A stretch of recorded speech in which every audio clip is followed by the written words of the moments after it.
G Naveen 29 సంవత్సరాలు, స్వప్న గారికి 29 సంవత్సరాలు. వీరు తురూరు అనే ఊరు నుంచి, జనగాం డిస్టిక్ నుంచి వచ్చారు. వారికి పెళ్ళి 7 సంవత్సరాలు అయింది. మరి 7 సంవత్సరాల్లో వారు కూడా చాలాసార్లు ప్రెగ్నెన్సీ కోసం ఇబ్బంది పడ్డారు. వాళ్ళు అక్కడ పీసీఓడీలు అన్నారు, ఐయువైలు చేశారు, ఐయువైలు ఫెయిల్ అయినాయి. థైరాయిడ్ అన్నారు, థైరాయిడ్ బిళ్ళలు పెట్టారు, అయినా ప్రెగ్నెన్సీ రాలేదు. వచ్చినా కూడా పటా పటా పటా పటా డమా డమా డిస్కో డిస్కో అని పోయింది. ఎన్నయ్యా? 4 సార్. 4 ప్రెగ్నెన్సీలు పోయినాయి ఆయన మన దగ్గరికి వచ్చేటప్పటికి. అన్నీ first month, second month, first month, second month, రావడం పోవడం అంతే. హార్ట్ బీట్ కూడా ఒక్కసారి రాలేదు. అందరూ ఏం చెప్పారు? సెపరేట్ డ్రెస్ కాబట్టి రాదు, వచ్చినా నిలబడదు. ఆ సెపరేట్ డ్రెస్కి ఆపరేషన్ చేయించుకోవాలి, ఆపరేషన్ చేయించున్నా ఫలితం ఉండదు. ఐవీఎఫ్కి వెళ్ళాలి, కుదిరితే సొరగేట్కి వెళ్తే ఇంకా బెటరు. గర్భసించి అస్సలు బాగోలేదు, సొరగేట్కి వెళ్తే బెటరు, 25 లక్షలు అవుద్ది అన్నారు. No guarantee. కింద ట్యాగులు అయినప్పుడు మారదమ్మా. ఆయనేమో చిన్నపాటి పని చేసుకుంటున్నాడు, రెక్కాడితే కానీ డొక్కాడిన బతుకు. ఏ రోజుకి వెళ్తే ఆ రోజే. అలాంటి వ్యక్తి అన్ని లక్షలు ఖర్చు పెట్టుకుని బిడ్డ కోసం ట్రై చేయడం అంటే సాధ్యమేనండి? మరి బంగారు పళ్ళాల్లో తినే వాళ్ళకైనా అండి పిల్లలేక?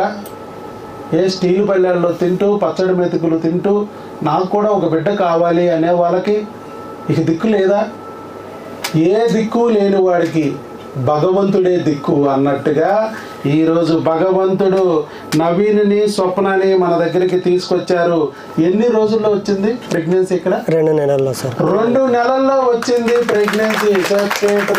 ఉన్నా వచ్చినప్పుడల్లా హార్ట్ బీట్ రాకుండా ఫస్ట్ మంత్లోనే పోయింది. కానీ ఇప్పుడు 3rd మంత్కి వచ్చింది ప్రెగ్నెన్సీ.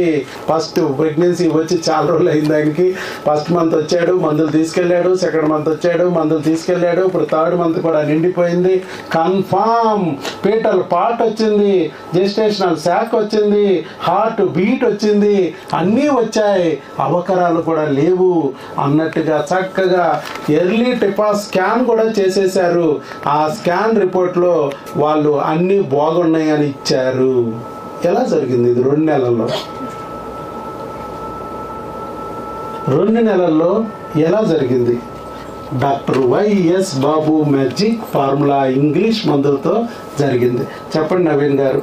సార్ నమస్కారం సార్. నా పేరు నవీన్, మాది తెలంగాణ జనగాం డిస్టిక్ సార్. నాకు పెళ్ళై 7 ఇయర్స్ అవుతుంది. 4 టైమ్స్ ప్రెగ్నెన్సీ వచ్చింది, కానీ వచ్చినవి అబార్షన్ అవుతుండేవి సార్. అలా ఒకసారి హైదరాబాద్ వెళ్తే ఐయుఐ చేశారు, అది కూడా ఫెయిల్ అయిపోయింది. తర్వాత యూట్యూబ్లో వీడియోస్ చూస్తుంటే మీ వీడియోస్ చూసాం సార్. అలా చూసి మీ దగ్గరికి వచ్చాము. మీ దగ్గరికి వచ్చాక టెస్ట్ వీడియో చూసాక నమ్మాలనిపించిందా? నమ్మాలనిపించింది సార్. అసలు అబార్షన్లు అయితే ఈ డాక్టర్ గారు నిలబెడతారని ఎలా నమ్మకం కలిగింది నీకు? మీ వీడియోస్లలో చూసాను సార్. ఇలా అబార్షన్ అయిన వాళ్ళకు కూడా ప్రెగ్నెన్సీ నిలబడేలా మందులు ఇస్తున్నారని చూసాం సార్. 9 అబార్షన్లు అయిన వాళ్ళకి కూడా మేము ప్రెగ్నెన్సీ తెప్పించాం. 9 అబార్షన్లు, 9 రావడం పోవడం. దాంట్లో 3 ఐవీఎఫ్లు ఉన్నాయి. అది కదా కామెడీ. అందులో ఒకటి డోనార్ ఉంది, అవి కూడా పోయినాయి అంతే. ఐవీఎఫ్లకి ఎక్కడ ప్రెగ్నెన్సీ రాలా. 3 ఐవీఎఫ్లు ఎక్కడ ప్రెగ్నెన్సీ రాలా, డోనార్ కూడా ప్రెగ్నెన్సీ రాలా. వాళ్ళు మామూలుగా అనుకుంటే వచ్చేసింది. కానీ వాళ్ళు చెప్పిన ఆల్టర్నేటివ్ మెథడ్ ఏంటో తెలుసా? వాళ్ళకి కలిస్తే మొగుడి పిల్ల అట్టుకుంటే చాలు ప్రెగ్నెన్సీ వస్తుందని వాళ్ళు అంటుకోవడం మానేశారు. అలాంటి వాళ్ళకి వీళ్ళు ఐవీఎఫ్ డోనార్లు చేశారు, వాటి వల్ల రాలా ప్రెగ్నెన్సీ. చివరికి మన దగ్గరికి వచ్చాక 9వ ప్రెగ్నెన్సీ అబార్షన్ అవ్వకోకుండా ఆపి 4 కేజీల 250 గ్రాముల బిడ్డను పుట్టించా. ఆయన ఎక్కడో గుజరాత్లో ఉన్న ఒక బ్యాంక్ మేనేజర్. ఆయన ఎన్ని చోట్ల తిరిగాడంటే ఆ 8 సార్లు 8 స్టేట్ల్లో తిరిగాడు ఆయన. చివరికి విజయవాడలో 4 కేజీల 250 గ్రాముల బిడ్డని చేతిలోకి ఎత్తుకున్నాడు. మా హాస్పిటల్లోనే ఇక్కడ డెలివరీ అయ్యాడు. అప్పుడు నా దాంట్లో డెలివరీలు కూడా ఉండే. పట్టాలన్నప్పుడు కొట్టేయడమే. చెప్పండి. అలా 2 మంత్స్ క్రిములకు మెడిసిన్ నీకు కూడా కొట్టేస్తా. అప్పుడు నీకు ఒకసారి 5 కేజీలు పెట్టను కన్ను బాగుంటుందా? ఓకే. క్రిములకు 2 నెలలు మందులు వాడేసాం సార్. అలా మందులు అయిపోగానే ప్రెగ్నెన్సీ వచ్చింది సార్. మొత్తానికి 2 నెలల్లోనే వచ్చేసింది. ఆయనకు కూడా క్రిములు. తల్లిదండ్రుల చేసిన పుణ్యం బిడ్డకి అక్కరకు వస్తుంది అన్నాను. అందుకే మిమ్మల్ని వీడియో ఇమ్మంటారు. పుణ్యం జమేస్తున్నారు బిడ్డ కోసం. Okay, all the best Naveen. God bless you. శీఘ్రమేవ సుపుత్ర సుపుత్రిక ప్రాప్తిరస్తు.